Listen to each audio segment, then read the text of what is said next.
Hello everyone, Assalamu alaikum. This is Mr. TECHFOX here and welcome to another video. In this quick tutorial, I'm going to show you how you can find terminal on your macOS.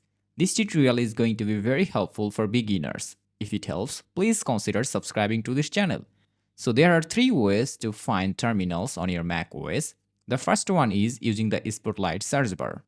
To search it, normally you have to press on your keyboard Command and Space button together, and it will open the Spotlight search. Then you have to search here terminal, and you will get the terminal. Just normally click on it to open it. This is the first step. And the second step is normally you have to open the Launchpad, click on it, and here you will get a search bar.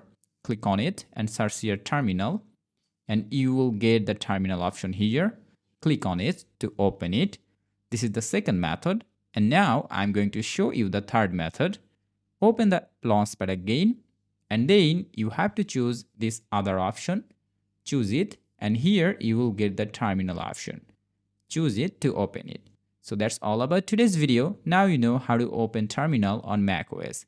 Thanks for watching. Allah Hafiz.